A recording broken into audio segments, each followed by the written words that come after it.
ndashaka kuvuga ngo igihe turiko turaca mu bihe bigoye ntibihagarika ico abantu batwitezeko.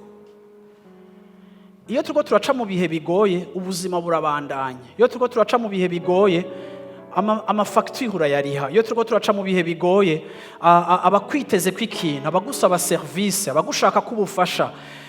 Iyo turiko turaca mu bihe bigoye naho umugabo mwaba mwaraye mugwana, ejo uzoba uri muri administration, uzoba uri kurakira abantu baje gusaba karanga muntu canke bafise igipapuro baje gusaba, kandi urasabwa muri ethique barakubwiye ko wakira abantu neza. None ni gute wo kwakira abantu neza, ubatwengera, ubarespecta, waraye mu ngwano, ufise itiro?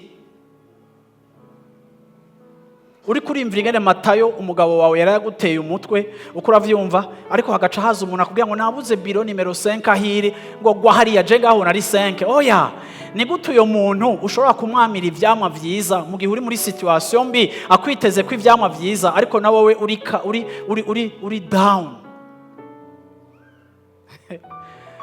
Bantu b'Imana, sinumva amahirwe dufise yo kubaho ubuzima bwiza tutikoze kuri Mpwemu Yera.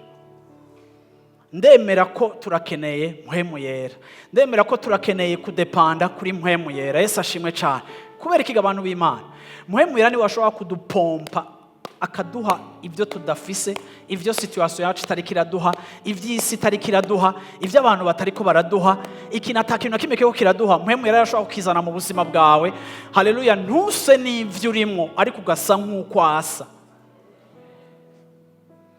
Nico gituma Yesu yagomba kumekinga sure akabwira abigishwa biwe ati ntimuve i Yerusalemu, ndabazi murashushe, ndabazi mwambonye, ndabazi muri emotion kuko mwabonye kuzuka, ariko izo emotion nico gishika mufise, nuko kuryoherwa mufise ko mwambonye ntibihagije kugira ngo munkorere. Umuntu ntankorera muri excitement, umuntu ntankorera mu gishika kiri charnel.